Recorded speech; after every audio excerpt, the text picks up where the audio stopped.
pemirsa CBTV News, kembali bersama dengan kami dalam program spesial kami, yaitu acara Ngopi Bareng Ngobrol Pintar.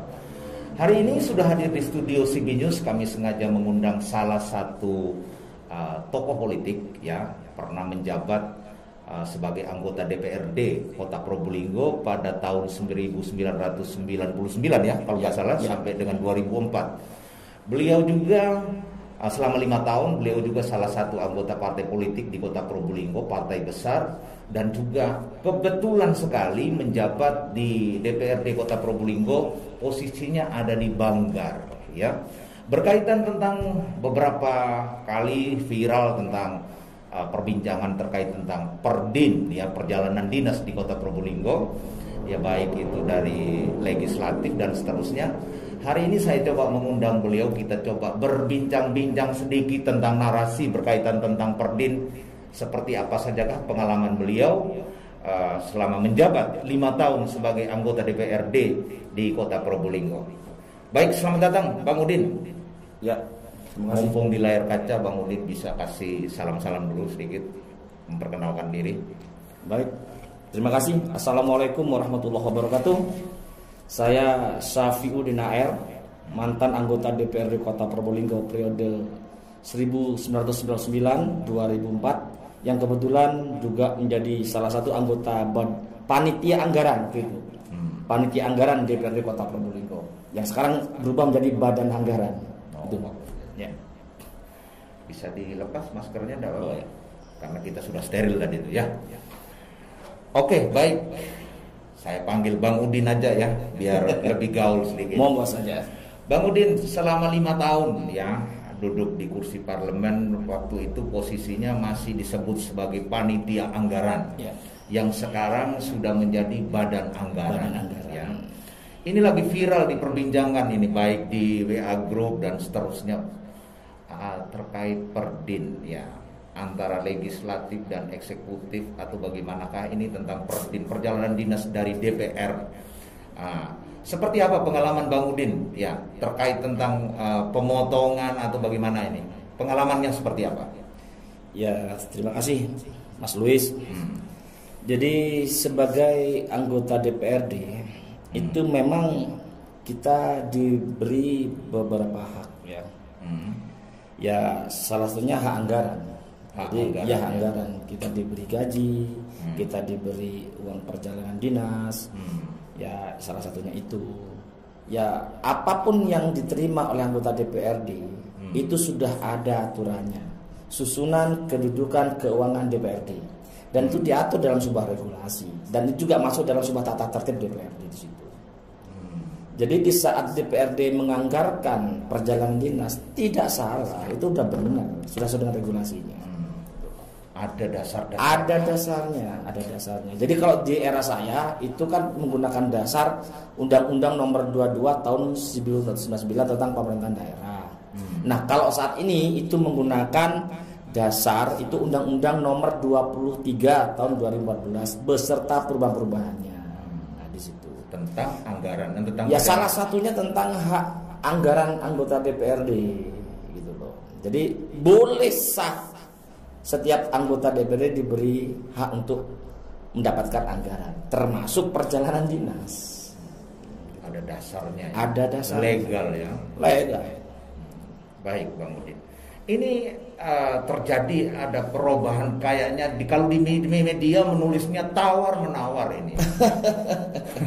Media menulis tawar menawar. Itu kan bahasa media, yuk kita maklumi saja lah. Memang media itu salah satu sarana, kan begitu. Cuma sebenarnya kalau bicara tawar menawar itu juga tidak salah, ya, karena sebelum APBD ataupun perubahan APBD itu memang ada kesepakatan dulu. Jadi kalau bicara anggaran, maka yang punya suara adalah badan anggaran. Jadi badan anggaran ini mengundang TAPD. Nah, kalau pembahasan APBD atau perubahan APBD mengundang seluruh OPD. Seluruh OPD. Karena keterkaitan dengan OPD yang juga menggunakan anggaran. Dan ini juga jelas bahwa APBD ini adalah peraturan daerah. Jadi APBD ini jangan lupa ini peraturan daerah. Nah, perda ini bisa dilaksanakan setelah mendapat persetujuan DPRD. Jadi kembali lagi ya. Kembali. Jadi didok di DPR, kembali lagi ke DPR juga yang pengawasnya nih, pengawasan. Nah, karena DPRD itu juga diberi hak pengawasan. Jadi di pasal 149 Undang-Undang 23 2014, nah salah satu haknya fungsi dari DPRD adalah pengawasan. Termasuk pengawasan penggunaan anggaran di APBD. Itu. Nah ini Bang Udin, ini kalau kita lihat tentang tadi kita mengurai ada judul tawar-menawar ini ya tentang perjalanan dinas, ada satunya protes, ada satunya begini. Itu mestinya bagaimana prosedurnya ini mestinya? Ya kan begini, di masa pandemi seperti ini sejak 2020 nih bahwa ada regulasi dari Permenq, dari Permendagri yang memberi keleluasaan kepada pemerintah daerah, kepada eksekutif, kepada wali kota itu untuk merealokasi anggaran tanpa persetujuan DPRD. Ini memang juga ada regulasinya. Ada kewenangan seperti itu. Ada kewenangannya. Namun demikian tetap ada yang namanya perubahan APBD. Jadi hasil refocusing realokasi anggaran itu nantinya juga akan dibahas dalam perubahan APBD tahun berikutnya. Yang tahun berjalan ini. Jadi kawan-kawan dari Badan Anggaran DPRD itu bisa menanyakan kepada pemerintah daerah, kepada eksekutif, hasil refocusing realokasi itu sudah tepat sasaran enggak? Nah itu yang terpenting. Efisien tidak serta-merta tidak serta-merta. Walaupun eksekutif di kewenangan cukup merubah yang namanya perwali tentang penjabaran APBD.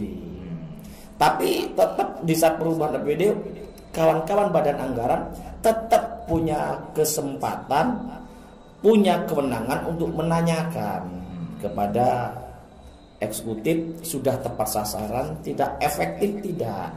Gitu.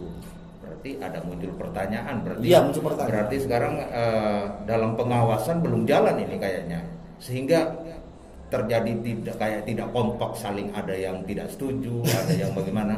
Jadi kalau masalah pengawas terkait dengan perjalanan dinas DPRD yang dikepras nih ya, yang dikepras, ya kalau saya baca di media dan juga saya tanyakan kepada salah satu anggota DPRD sekarang nih.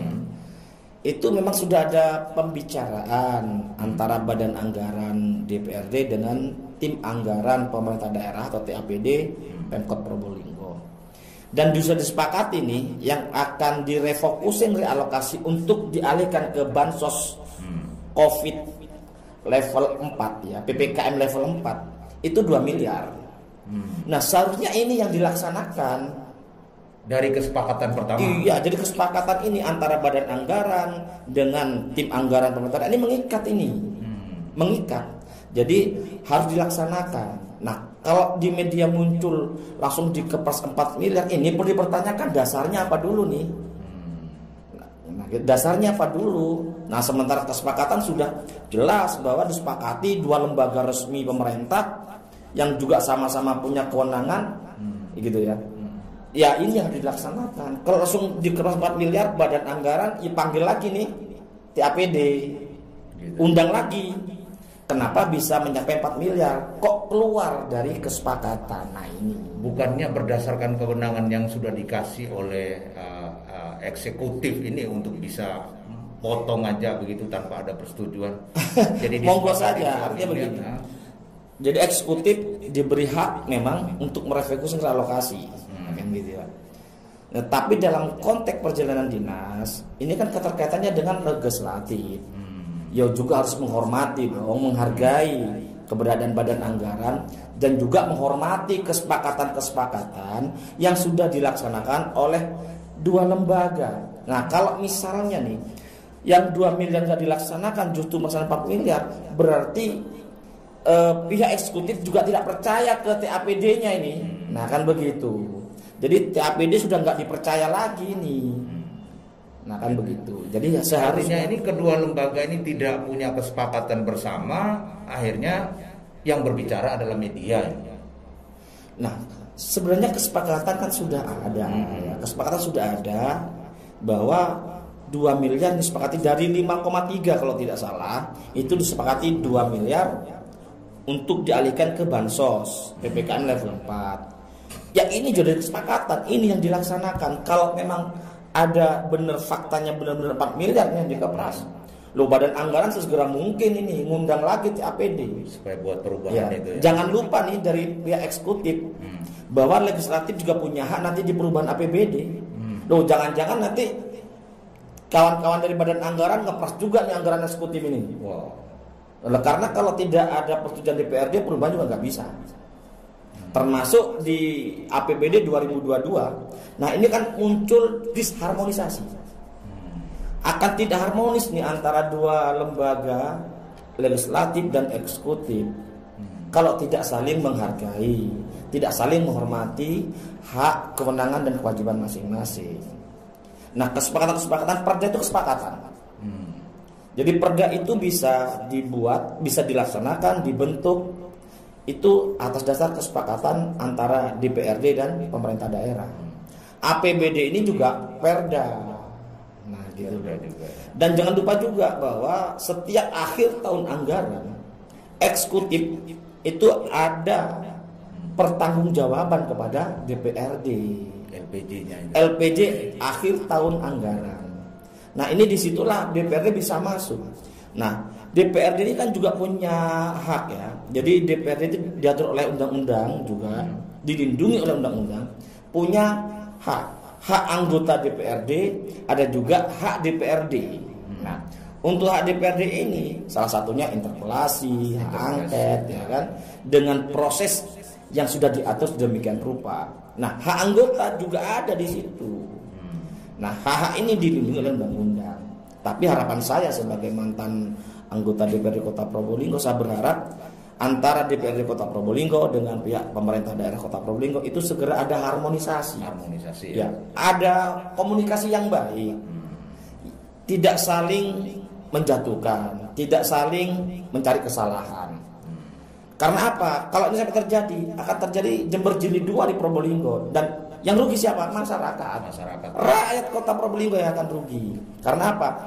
Seandainya ini pembahasan perubahan tidak bisa diproses nih. Katakanlah DPRD tidak mau proses ini, kan begitu misalnya. Nah, contoh saja, ini contoh saja sedikit.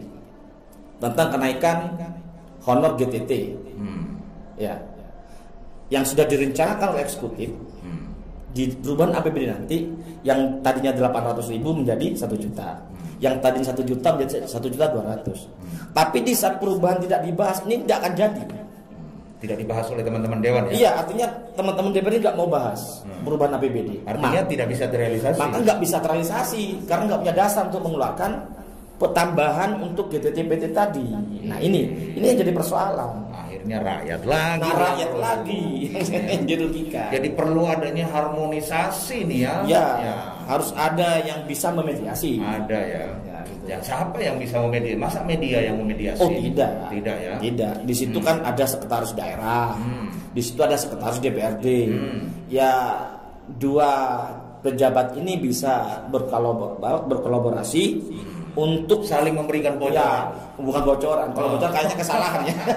Enggak, saling memberikan masukan-masukan yang terbaik bagaimana agar supaya dua lembaga yang urgent ini enggak ada perselisihan, tidak permasalahan. Nah, perkara misalnya nih ada kalimat dari DPRD kan dipicu dari sini awalnya. Salah satu anggota DPRD mengatakan, nah, pelaksanaan PPKM level 4 yang tadinya PPM darurat ya, jadi level 4 itu harus dibarengi dengan bansos. Loh, itu wajar. Itu sangat wajar seorang anggota DPRD mengatakan itu. Kenapa? Haknya, tugasnya, fungsinya untuk mengatakan bahwa dengan diberlakunya PPKM darurat dan level 4 supaya bansos digelontorkan. Karena apa? Sudah ada di BTT. Di APBD 2021 ini sudah teranggarkan biaya tidak terduga 15 miliar. Nah, ini gelontorkan dulu ini. Maksudnya kan begitu, ya kan? Nah, perkara kurang silakan refocusing, realokasi. Cuma dengan bahasa-bahasa mungkin dari DPRD ini apa terlalu kas atau bagaimana, membuat eksekutif mengatakan ya sudah, kalau mau digelontorkan Perdin DPRD dipotong nih, direfocusing untuk bansos. Ini kan juga jadi pemicunya. Nah gini loh. Jadi sebagai mantan DPRD saya berharap ada harmonisasi, sinkronisasi gitu ya, antara legislatif dengan eksekutif supaya rakyat ini tidak dirugikan. Sudahlah kalau sampai ada perseteruan. Nah ini kan beda. Ada perseteruan antara lembaga DPRD dengan pemerintah Kota Probolinggo, yang rugi masyarakat. Tetap yang rugi masyarakat. Karena apa? APBD, perubahan APBD tetap butuh persetujuan DPRD. Gitu. Karena regulasinya bicara seperti itu. Bicara begitu. Ya? Iya, begitu Mas Luis. Ini berada di kursi panas DPRD Kota Probolinggo, posisinya juga ada di Banggar, jadi fase betul ya. Tapi masih ingat ya sampai dengan sekarang ini ya, dari 99 sampai 2004 ya. Saya lihat Bang Udin ini waktu menjabat ini salah satu media setiap hari kayaknya tayang terus bicara. Nah, bagi saya kan begini, sebagai anggota DPRD ini begitu saya dilantik tahun 99, saya sudah merasa bukan hanya milik partai saya, kan gitu ya. Tapi sebagai anggota DPRD saya milik rakyat semua. Gitu ya. Apalagi bicara dapil. Saya bukan anggota DPRD dapil 1, 2, 3 tidak, tapi saya adalah DPRD kota. Sehingga saya merasa ini adalah mewakili seluruh warga kota. Apapun persoalan, nah ya kita tindak lanjuti. Nah gitu loh. Tidak harus karena bukan dapil kita nggak mau menindaklanjuti, nggak bisa. Nah termasuk masalah bila ada persoalan di pemerintah daerah, ya kita komunikasikan dengan baik. Dan faktanya di periode saya sekeras-kerasnya kita, nah kan gitu ya, sekeras-kerasnya periode 99-2004, tapi hubungan dengan pemerintah daerah tetap harmonis. Tidak pernah ada kita tidak melaksanakan tugas, fungsi dan kewenangan, termasuk pembahasan APBD dan perubahan APBD atau PAK istilahnya dulu.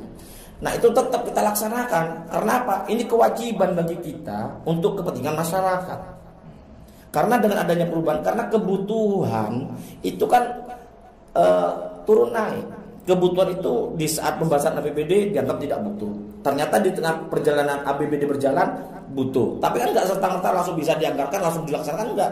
Tetap menunggu perubahan. Makanya dibutuhkan. Dan perubahan adanya di DPRD. Iya, antara DPRD dengan pemerintah daerah. Tetap karena APBD itu adalah Perda, maka tetap persetujuan DPRD.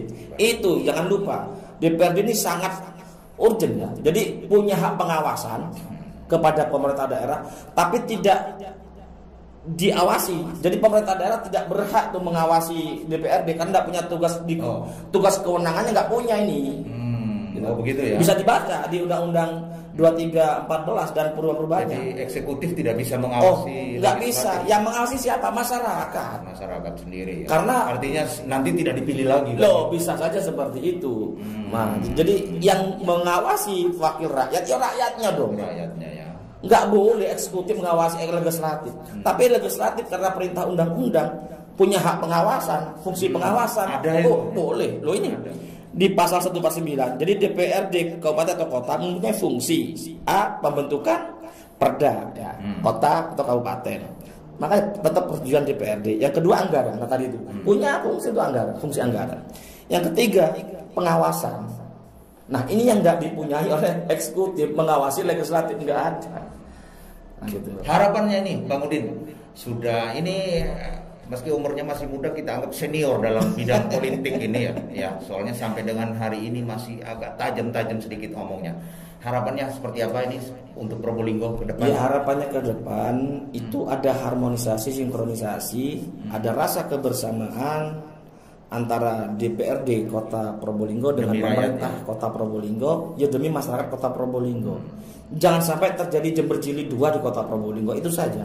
Karena yang dirugikan adalah masyarakat, kembali masyarakat yang akan dirugikan. Baik, Bang Udin, waktu kita terbatas, namun ada sedikit waktu ya, karena pernah menjadi wakil rakyat ini selama 5 tahun. Mumpung masih di masa PPKM level 4, kasih salam-salam sedikit untuk warga Probolinggo, bagaimana tentang prokesnya. Ya, untuk masyarakat Kota Probolinggo dalam masa PPKM level 4 ini ya saya berharap supaya tetap menjalankan prokes. Tetap sterilisasi. Kalau ada kegiatan jangan lupa prokes yang harus dilakukan, termasuk menyiapkan segala kebutuhan alat-alat tentang prokes. Nah itu saja supaya kita bisa memutus tali penyebaran COVID-19 ini. Itu. Ya. Baik, Bang Udin, selamat berjuang terus. Tetap semangat meskipun berjuang. Tidak ada lagi dalam gedung, tapi di luar gedung masih tetap berjuang terus. Berjuang mengabdi kepada masyarakat tidak harus ada di gedung DPRD. Nah, itu simbolan saya seperti itu. Siap. Terima kasih Bang Udin buat waktunya. Ada kesempatan saya undang lagi bisa ya? Insya Allah siap, selalu siap. Oke. Baik pemirsa CB News, demikianlah bincang-bincang saya hari ini dengan mantan anggota DPRD Kota Probolinggo ya.